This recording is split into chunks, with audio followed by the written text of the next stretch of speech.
Have you ever wondered if it's possible to win a war without ever actually fighting a battle? It sounds kind of like something out of a movie, right? Well, today we're going to explore an ancient strategy that claims you can do just that, and we'll look at how it was used, pretty controversially, in modern history. Okay, let's jump right in with a quote from Sun Tzu you've probably heard before. But listen, this is way more than just some fortune cookie wisdom. This is a radical idea that completely flips our whole concept of war on its head. And believe it or not, it became the playbook for one of the most dangerous standoffs in human history. So, to really get how this idea was put into action, we first have to understand what Sun Tzu actually meant by a perfect, or as he called it, a complete victory. See, for Sun Tzu, the ultimate win wasn't about crushing your enemy into dust. It was about a victory so total, so strategically perfect, that your opponent just gives up, willingly. And the key part, their country and their army are still mostly intact. The whole point was to preserve resources on both sides to create a peace that would actually last. This chart really lays it all out, doesn't it? On one hand, you have a destructive victory, the kind won with brute force. That just leads to anger and resentment. But on the other hand, a complete victory, one you get by outthinking your opponent, that's how you get a real lasting resolution. For Sun Tzu, the smartest victory was, by far, the least violent one. And you might be thinking, okay, that's just some ancient philosophy. But nope, this stuff directly shaped modern military strategy.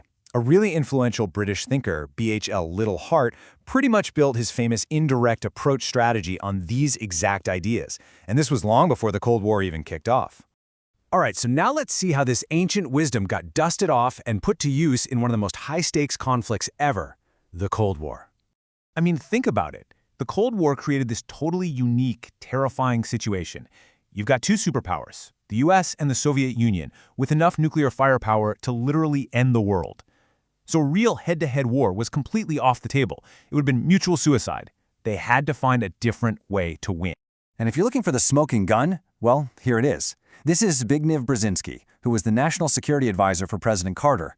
He's not even being subtle. He's directly quoting Sun Tzu and saying, this is the playbook. The goal was crystal clear: win this thing without starting World War III. Okay, so how did they actually pull it off? The United States rolled out a really sophisticated two-pronged attack. This wasn't about tanks and planes. It was all about military economic pressure and political games. So the first move was a military economic jab. In 1983, President Reagan announced the Star Wars program. Now, on the surface, it sounded like it was all about a defensive shield in space. But the real strategy here? It was a trap, designed to bait the Soviets into a super expensive, high-tech arms race that the US knew they just couldn't afford to win. And wow, did it work. By 1985, Soviet military spending just exploded. We're talking an incredible $110 billion. Now, to put that into perspective for you, that spending ate up a full one-third of the entire Soviet government's budget. One-third! I mean, that's completely unsustainable. It was like an economic boa constrictor, just squeezing the life out of their already fragile economy. So there you have it, a devastating economic hit delivered without firing a single missile. This was a perfect modern example of Sun Tzu's idea, attacking the very foundation of your enemy's power through strategy, not through open combat. But that was only half the battle. At the same time, the second part of the attack was going on, a political and cultural war. This meant pushing Western ideas and values into the Soviet sphere to kind of stir things up from the inside.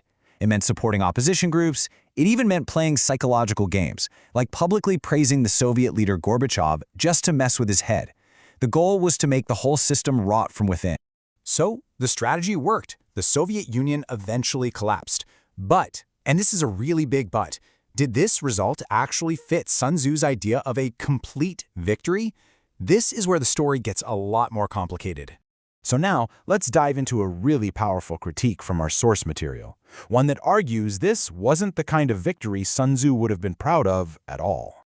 Yeah, the scholar Wu Wusong does not pull any punches here. He basically says the US took Sun Tzu's philosophy, which is all about preservation and stability, and completely gutted it. They twisted it into a weapon for sheer domination. So while the method looked the same, winning without a big war, he argues the intention was totally different.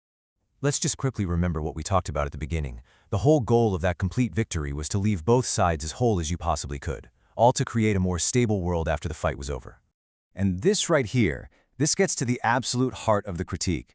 The source points out that if you look at what happened after the Soviet Union fell, you don't see the harmony and stability Sun Tzu was talking about.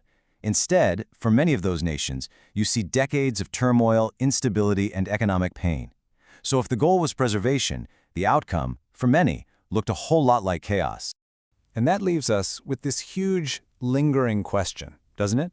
When we take ancient wisdom like this and try to apply it to the modern world, does it stay a tool for a smarter, less destructive kind of peace? Or does it just get turned into another weapon in the endless struggle for power? It's a tough one, and definitely something to think about.